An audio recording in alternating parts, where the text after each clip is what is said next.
साईं राम, मैं अंकित तिवारी आपका हिस्ट्री की क्लास में स्वागत करता हूं। दोस्तों, हम लोग बौद्ध धर्म के साथ साथ उससे जुड़ी हुई चीज़ों को समझ रहे थे। आपको बताया गया था कि बौद्ध धर्म में 62 ऐसे मत थे जो इस समय वैदिक परंपरा को नहीं मान रहे थे बौद्ध धर्म के अनुसार। इसके बाद जैन ग्रंथ में 363 ऐसे मत थे जो इस समय नहीं मानते थे इसके साथ वैदिक परंपरा को। इसके साथ 6 ऐसे मत थे जो असंतुष्ट थे, उन्होंने किसी भी धर्म को नहीं माना, ना बौद्ध ना जैन ना ही किसी और संप्रदाय को। उन्होंने अपना खुद का एक नास्तिक स्वरूप जो था वो बना कर रखा था, यानी 6 नास्तिक संप्रदाय भी आपको देखने को मिले। इसके बाद एक ऐसा व्यक्ति आपको प्राचीन भारत में मिलेगा जो अपना एक खुद का लोकायत दर्शन देता है, कहता है जितना जैसे चाहो अपना जीवन जियो, कुल मिलाकर के अपना जीवन जो है वो सुख में गुजारो। तो ऐसे व्यक्ति के दर्शन यानी लोकायत दर्शन को जरा देख लीजिए। लोकायत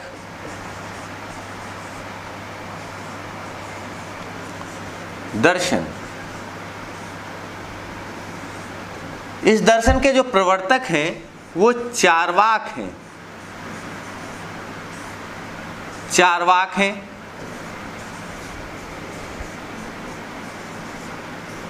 चार्वाक लोकायत दर्शन का इन्होंने प्रवर्तन किया है। इनकी एक बड़ी ही प्रसिद्ध एक पंक्ति है, यावत् जीवेत सुखम जीवेत ऋणम कृत्या घृणम प्रीवेत, यानी जब तक जियो सुख में जियो, चाहे ऋण लेकर के ही घी पियो। तो ये पंक्ति सीधे पूछी गई, ये किससे संबंधित है?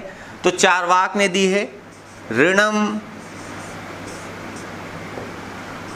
कृत्वा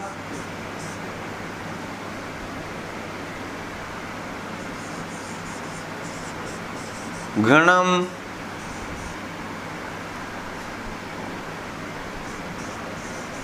पीबेत, यावत् जीवेत सुखम जीवेत ऋणम कृत्वा घृणम पीबेत। ये इनकी एक पंक्ति है जो पेपर में ऐसी पूछी गई। चार्वाक जो थे ये लोकायत दर्शन यानी अपने जीवन के दर्शन, जिस तरह आप जीना चाहो उस तरह आप जिए, सुख में जिए, कुल मिलाकर ये इनका एक दर्शन था।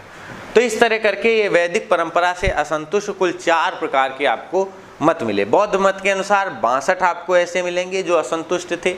बौद्ध धर्म उनमें एक और अलग से जुड़ा हुआ था। जैन में आएंगे तो 363, फिर इसके बाद में 6 आपको नास्तिक संप्रदाय और एक चार्वाक का लोकायत दर्शन। ये 4 इस समय ऐसी चीजें थी जो वैदिक परंपरा से असंतुष्ट चीजें बता रही थी। तो ध्यान से समझिएगा, बाकी इनमें संप्रदाय तो सब में अलग अलग थे।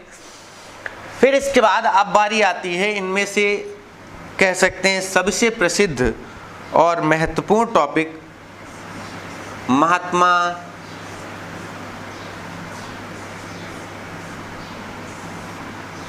बुद्ध या महात्मा गौतम बुद्ध।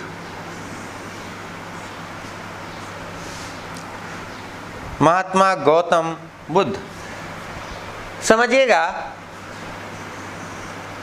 563 483 ईस्वी पूर्व यानी बीसी में ये घटना इस समय भारत में घट रही थी। कुल इनका जीवन जो रहा देखने में ही लग रहा है 80 वर्ष का जीवन रहा, क्योंकि बीसी में घटनाएं जो हैं वो पीछे से जोड़ी जाती हैं। 563 ईस्वी पूर्व इनका जन्म हुआ और जब आगे ऐसे बढ़ते चले आए, यानी यहाँ पर 563 ईस्वी में इनका जन्म हुआ, इसके बाद इधर जब बढ़ेंगे तो 483 आएगा और ये जीवन जो रहा ये बीसी की घटना है, क्योंकि ईस्वी सन यहाँ से सन 1 शुरू हुआ था 1 जनवरी से। इसके पहले 483, फिर इसके बाद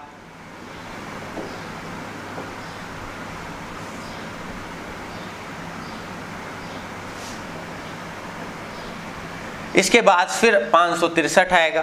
तो ये आपके सामने जो घटनाएं हैं इनको आप ध्यान रखेंगे। तो महात्मा बुद्ध इस तरह आपको पढ़ेंगे। महात्मा बुद्ध को अन्य नामों से भी जाना गया है, जैसे इनका प्रारंभिक नाम जो था वो सिद्धार्थ था, यानी जिस पर सिद्धि को प्रकट करना हो या जिस पर सिद्धि जो है वो प्रकट होगी उसको ही सिद्धार्थ के नाम से जाना गया। ये इनका बचपन का नाम था। आगे चले तो इनको लोगों ने तथागत नाम से भी जाना है। तथागत नाम से भी गौतम बुद्ध को जाना है, यानी सत्य जिस पर प्रकट हो जाए उसे ही तथागत कहते हैं। सत्य जिस पर प्रकट हो। इसके बाद फिर इनको गौतम और बुद्ध इन नामों से भी जाना गया है। गौतम इनके कह सकते हैं जो राशि होती है उसका नाम था, जिस कारण इनको गौतम कहा गया। बुद्ध इनको ज्ञान प्राप्त करने के बाद कहा गया। तो इस तरह करके ये गौतम बुद्ध के 4 नाम आपको ध्यान रखने, सिद्धार्थ, तथागत, गौतम और बुद्ध। इनके पिता जो थे शुद्धोधन, वो कपिलवस्तु के शाक्य गणराज्य जो था उसके मुखिया थे। पिता कपिलवस्तु के शाक्य गणराज्य के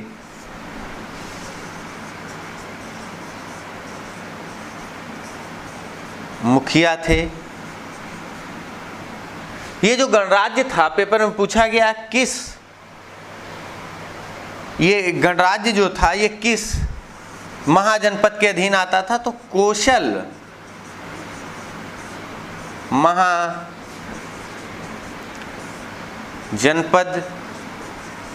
के अधीन यह गणराज्य था। यह गणराज्य था। अभी आपने थोड़ी देर पहले ही कपिलवस्तु के शाक्यों को पढ़ा था। तो कपिलवस्तु के जो शाक्य थे वो ये जो आपके सामने लिखा है कपिलवस्तु के शाक्य, इसी शाक्य गणराज्य से संबंधित थे इनके पिता, जिनका नाम शुद्धोधन था। ध्यान से समझेंगे, इनके पिता का नाम शुद्धोधन था, राजा शुद्धोधन। इन्होंने अपने पुत्र यानी जो सिद्धार्थ थे उनके विषय में जब भविष्यवाणी कराई, इनकी माता का नाम पहले देख लीजिए।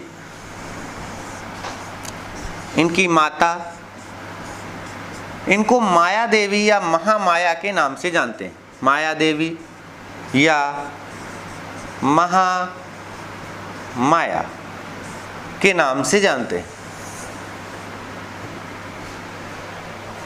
इसके बाद में जब सिद्धार्थ का जन्म होने वाला था तो ये अपने, ध्यान रखना, ये कोली वंश से संबंधित थी।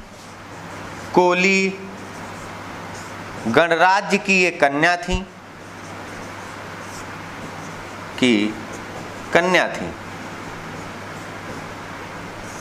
पिता इनके शाक्य गणराज्य के थे और माता कोली, यानी दोनों के गणराज्य आगे चलकर जब मिल जाएंगे तब सिद्धार्थ का जन्म होगा।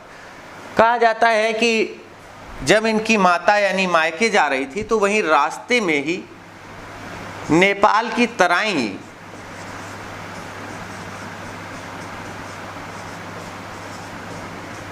में लुम्बिनी जगह पर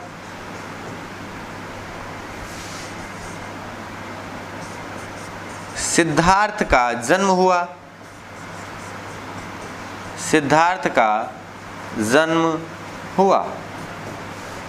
नेपाल की तराई में लुम्बिनी जगह पर सिद्धार्थ का जन्म हुआ था। अब इसको लुम्बन देई नाम से जानते हैं। लुम्बन देई, ये इसका नया नाम है, अब जो इस नाम से इनको जानते हैं। कहा जाता है जब सिद्धार्थ का जन्म हुआ उसके 7वें दिन इनकी माता का देहांत हो गया। माता का देहांत हो गया तो शुद्धोधन का जो शुद्धोधन की दूसरी पत्नी और सिद्धार्थ की मौसी थी प्रजापति, उन्होंने फिर इनका पालन पोषण किया। प्रजापति गौतमी जिनका पूरा नाम था, उन्होंने इनका फिर पालन पोषण किया। ये शुद्धोधन की, यानी अगर पूछा जाए इनका पालन पोषण, क्योंकि मृत्यु जो थी वो 7 दिन में ही हो गई, इनकी माता का पालन पोषण जो था वो प्रजापति गौतमी ने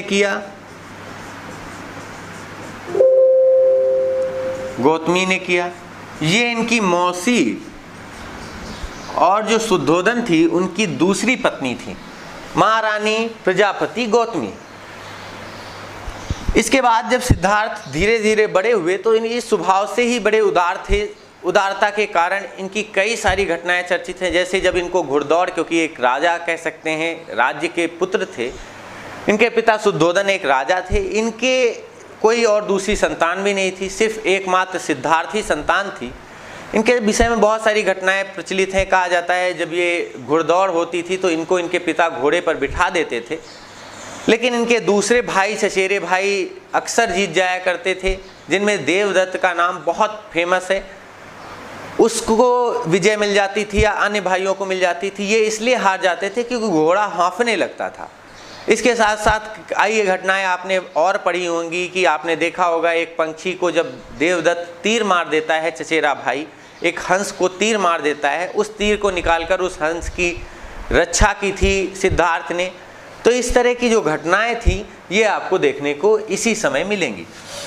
फिर इसके बाद में इनके जो जन्म हुआ, इनके जन्म के 5वें दिन ही इनके नामकरण समारोह को आयोजित किया गया।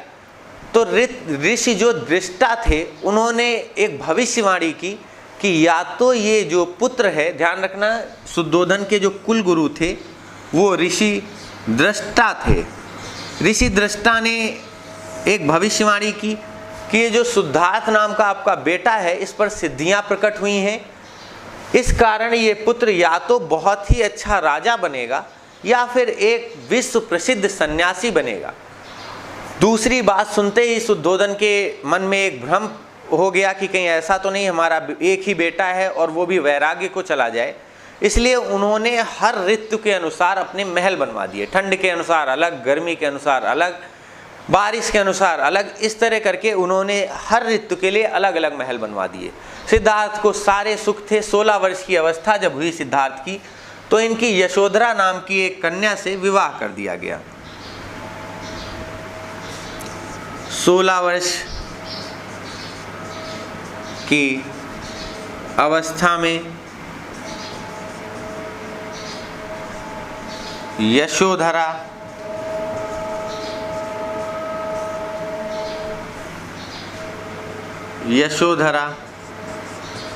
से विवाह हुआ। इनको महल के हर सुख दिए गए, इस कारण इनको दुख की किसी भी कह सकते हैं घटना की अनुभूति ही नहीं हुई। जब इनका यशोधरा से विवाह हुआ तो कुछ ही दिन बाद यानी थोड़े ही समय बाद इनको राहुल नाम का एक पुत्र भी उत्पन्न हुआ। यानी अगर पूछा जाए यशोधरा से विवाह यानी ये इनकी पत्नी। इसके बाद जो इनका पुत्र था उसका नाम राहुल था। राहुल का शाब्दिक अर्थ होता है बंधन। तो इस तरह करके जो बुद्ध थे ये इनको मिला। इसके बाद जब बुद्ध धीरे धीरे आगे बढ़े, एज इनकी बढ़ती गई, तो करीब 29 वर्ष की अवस्था में इनको एक बार जब ये अपने उपवन यानी बाग में भ्रमण कर रहे थे तो एक बहुत ही कह सकते हैं वृद्ध शरीर दिखा। बूढ़े शरीर को देखकर इन्होंने अपने सहयोगी से पूछा कि बताइए ये कौन है, हमने कभी किसी बूढ़े व्यक्ति को देखा ही नहीं। इनके महल में किसी भी वृद्ध व्यक्ति को जाने की अनुमति नहीं थी। इनके महल में किसी रोगी या किसी भिखारी को जाने की अनुमति नहीं थी। इन्होंने अपने जीवन में यानी 29 वर्ष की अवस्था में किसी व्यक्ति को मरते हुए नहीं देखा था। तो जब इन्होंने पहली बार अपने उपवन में ऐसे कह सकते हैं जर्जर शरीर यानी एक वृद्ध शरीर को देखा तो इनका मन तुरंत ही उचट गया। इन्होंने पूछा कि बताइए ये कौन है। तो इनके जो लोग थे, जो इनके साथ के लोग थे, उन्होंने बताया नहीं भाई ये तो आप भी बनेंगे आगे चलकर। यानी ये एक वृद्धावस्था है जो हर व्यक्ति के जीवन में आती है, ये व्यक्ति के जीवन का अंतिम पड़ाव है। इसके बाद दूसरे दिन जब ये बाहर निकले उपवन में, फिर इन्होंने देखा एक बीमार शरीर को। पूछा ये क्यों है, ये क्यों करा रहा है, इसको क्या तकलीफ है। इन्होंने कहा कि ये व्यक्ति की बीमारी का स्वरूप है, बीमार हो जाता है व्यक्ति तो ऐसे ही एक तरह से कष्टों को भोगता है।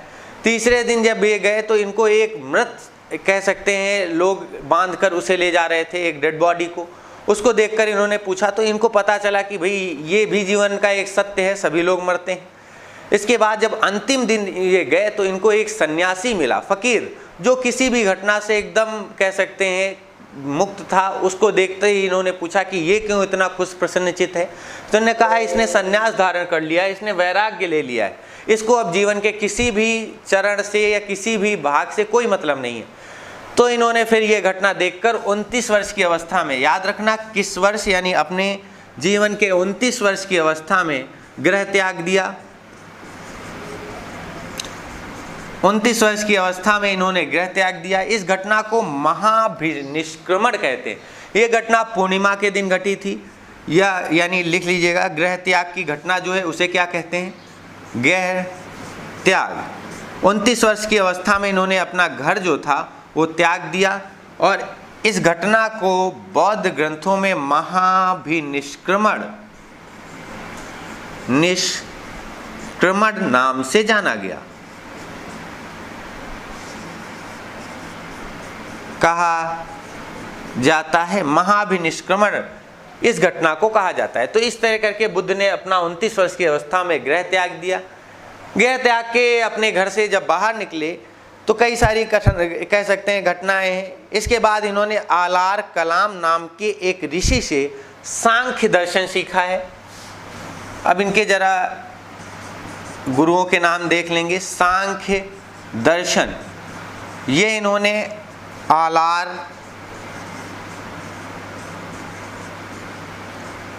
कालाम से सीखा है, सांख्य दर्शन। इसके बाद उद्रक रामपुत्र, इनसे इन्होंने योग की शक्ति प्राप्त की, यानी योग सीखा। योग सीखकर ये फिर बाहर निकले और इसके बाद इन्होंने तपस्या करनी शुरू कर दी। योग करने की शक्ति जो है वो इनको उद्रक रामपुत्र से प्राप्त हुई, और ये योग के माध्यम से अपने अंदर ज्ञान को जगाना चाहते थे। कई वर्ष बीत गए। ऐसा करते करते 35 वर्ष की जब अवस्था आई, यानी गृह त्याग के 6 वर्ष बाद इनको ज्ञान की प्राप्ति हुई। ध्यान रखना, 35 वर्ष की जब इनकी अवस्था थी तब इन्हें ज्ञान प्राप्त हुआ। 35 वर्ष की अवस्था में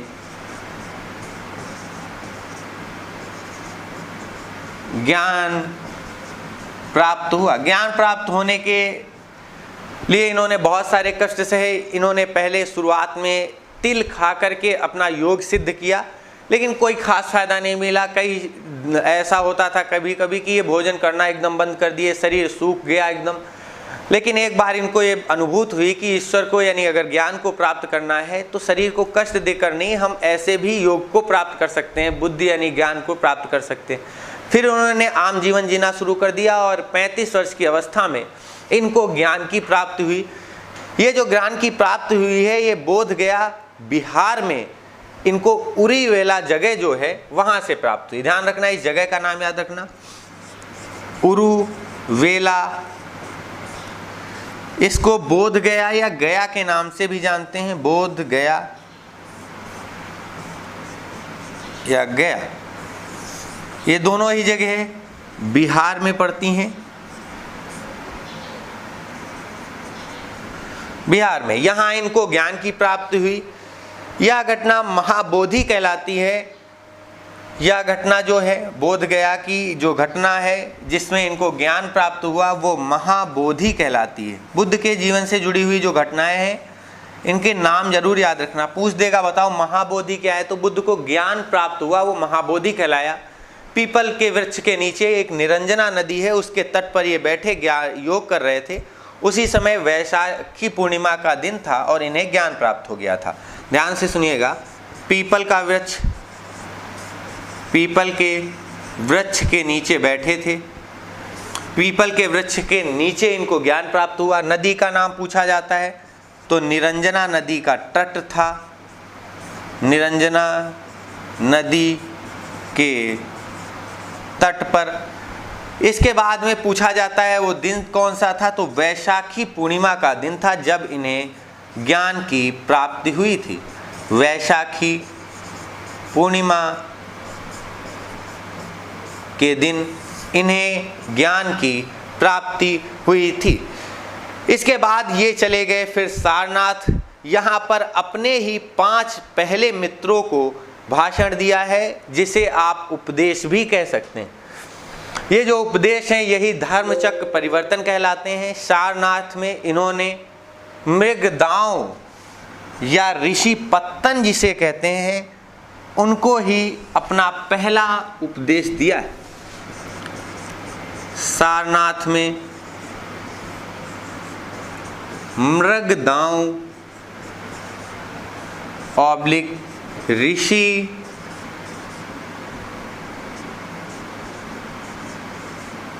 पत्तन, दोनों एक ही चीज है। मृगदांव या ऋषि पत्तन में इन्होंने ऋषि पत्तन इन्होंने 5, ये वास्तव में इनके मित्र थे, 5 मित्रों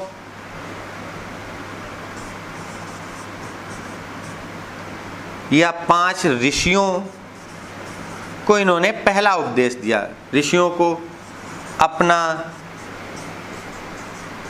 पहला उपदेश दिया। यही घटना धर्म चक्र परिवर्तन कहलाती। ध्यान से समझिएगा, यही घटना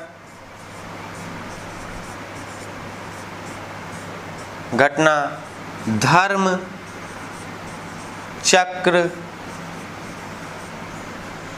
परिवर्तन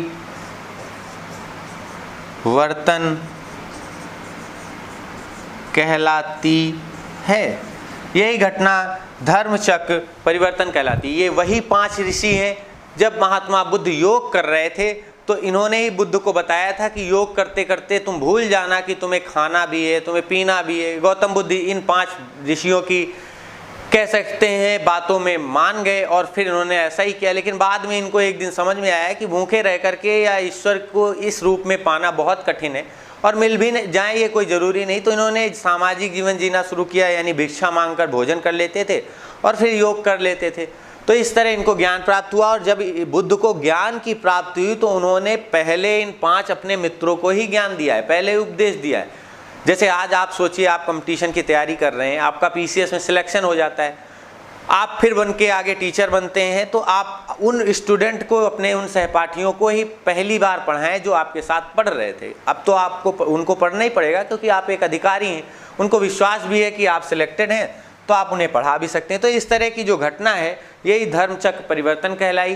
ध्यान रखना, सारनाथ में उन्होंने अपना पहला उपदेश जो दिया है वही मृग जो दांव या ऋषिपत्तन जगह है जहाँ पर अपने 5 मित्रों को इन्होंने उपदेश दिया था। यही धर्मचक्र परिवर्तन था। इसका प्रतीक चिन्ह जो है वो चक्र है। अक्सर बुद्ध की प्रतिमा देखी होगी, उन्होंने हाथ में एक चक्र उठाया हुआ है। इसका प्रतीक चिन्ह जो है, प्रतीक चिन्ह वो चक्र है। बुद्ध को पूछा जाता है किसका भारत में अवतार कहा जाता है, तो विष्णु का अवतार माना जाता है।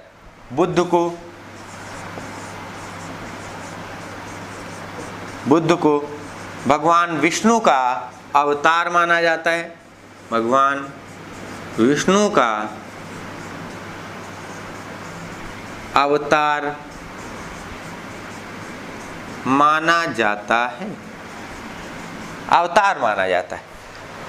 इसके साथ साथ बुद्ध के जीवन से जुड़ी हुई बहुत सारी जो घटनाएं हैं उनको देखना है। सारनाथ में ही बौद्ध संघ की आगे चलकर स्थापना की गई। 2 जगह स्थापना हुई है, एक वैशाली में भिक्षुणी संघ की और सारनाथ में बौद्ध संघ की स्थापना, बौद्ध संघ की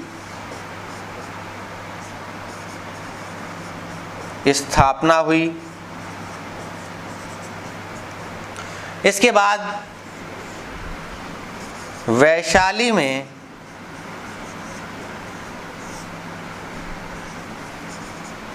भिक्षुणी संघ की स्थापना की गई। भिक्षुणी संघ की स्थापना जो सारनाथ जगह है वहाँ पर बौद्ध संघ की स्थापना की गई और वैशाली में भिक्षुणी संघ जो है उसकी स्थापना की गई। इसके बाद जो बुद्ध थे वो बहुत वर्षों तक अपने धर्म का प्रचार करते रहे। अगले 45 वर्ष, क्योंकि 35 वर्ष की अवस्था में इन्हें ज्ञान प्राप्त हो गया था, 45 वर्ष की अवस्था में यानी 45 वर्षों तक ये बौद्ध धर्म का प्रचार करते रहे। इस बीच इनको बहुत सारे राजाओं ने सहयोग किया। जब भी ये अपना कोई उपदेश देते थे तो ये अपने शिष्य आनंद को संबोधित करते हुए देते थे। ध्यान से समझिएगा, आनंद को संबोधित करते हुए ये अपना उपदेश दिया करते थे। सर्वाधिक जो समय इनका बीता वो श्रावस्ती में बीता। 21 वर्षा जो वात हैं वो यहीं पर बीते। 21 वर्षा वात यानी वर्षा की जो ऋतु होती थी, 21 वर्षावात श्रावस्ती में इन्होंने बिताए हैं। श्रावस्ती में बीते यानी 21 वर्ष तक 3 महीने ये श्रावस्ती में ही रहते थे। वर्षा ऋतु के समय श्रावस्ती आ जाते थे और वहीं यानी सर्वाधिक समय इन्होंने यहीं पर बिताया है। 80 वर्ष की अवस्था में कुशीनगर में इनकी मृत्यु हो जाती है। तो पूछा जाता है इनकी मृत्यु कहाँ हुई, तो 80 वर्ष की अवस्था में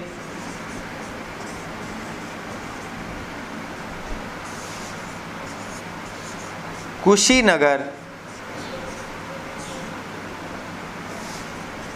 में इनकी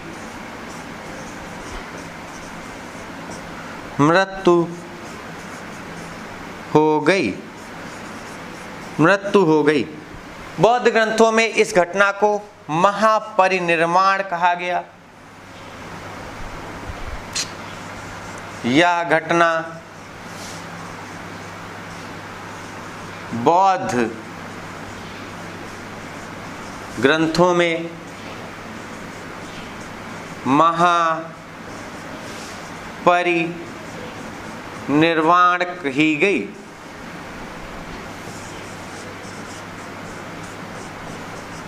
महापरिनिर्वाण कही गई।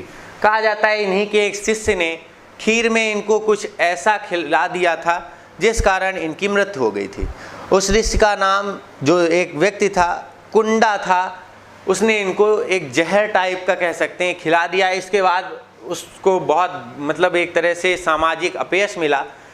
लेकिन बाद में बुद्ध ने ही आनंद से कहा कि जाओ तुम कुंदा को बता देना कि ऐसा कुछ नहीं है, तुम्हारा भोजन जो था वो सर्वश्रेष्ठ था, लेकिन अब हमारी अवस्था जीवित रहने की, हम मतलब जीना नहीं चाहते, इसलिए हम अब अपना शरीर जो है वो त्याग रहे हैं। तो महापरिनिर्वाण की जो घटना है वो 80 वर्ष की अवस्था में कुशीनगर में घटी है। गौतम बुद्ध ने यहीं पर अपनी एक तरह से अंतिम सांस ली है और इसके बाद अंतिम जो अपना उपदेश दिया है वो आनंद को ही दिया है। तो ध्यान रखेंगे, अंतिम उपदेश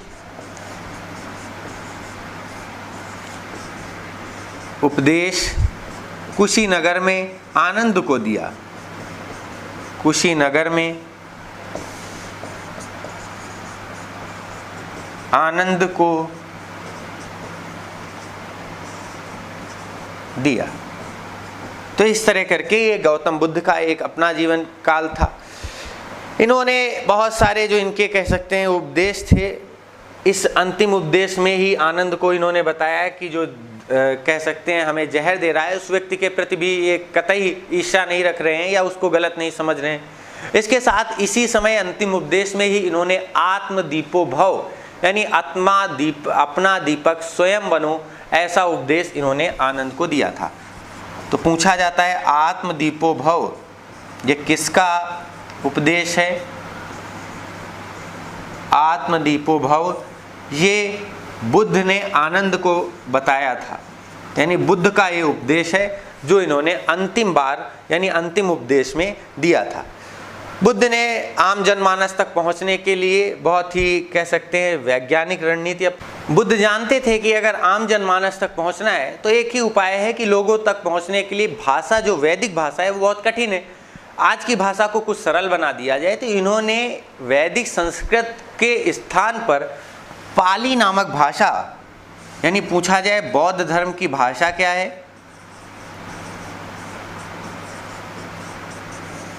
भाषा,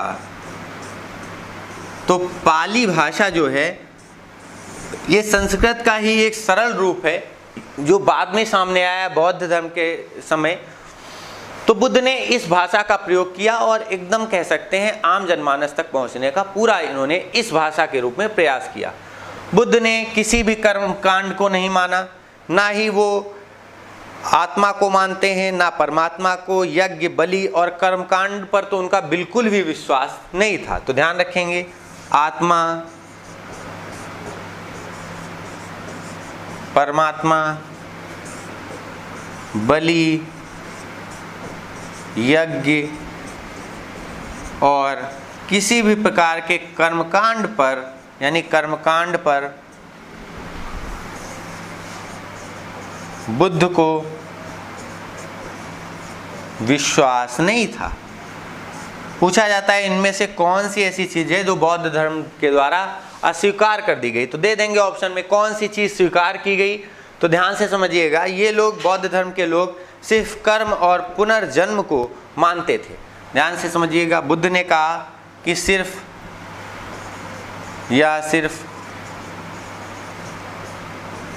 कर्म और पुनर्जन्म को मानते थे। मैंने आपको बताया था कि जातक कथाओं में बुद्ध के 240 जन्मों का उल्लेख है। जातक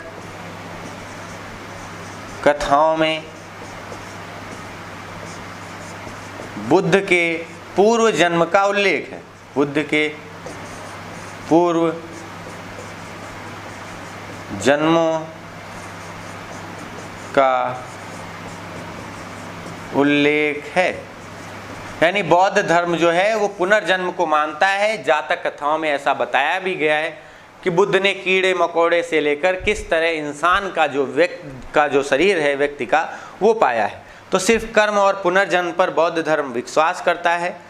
बौद्ध धर्म की जो विचारधारा है या इनका एक प्रमुख उपदेश है वो है चरैव चरैव, यानी चलते रहिए, कहीं पर रुकना नहीं है।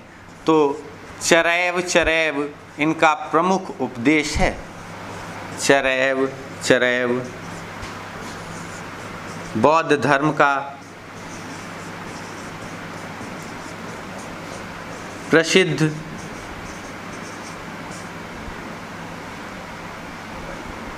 उपदेश या नारा है। तो ये महात्मा बुद्ध के कह सकते हैं जीवन से जुड़ी हुई कुछ घटनाएं थी। इतना आपको तैयार करके आना है, बहुत अच्छे से तैयार करिएगा। चलिए अगली क्लास में यहीं से मिलेंगे। Best of luck all of you.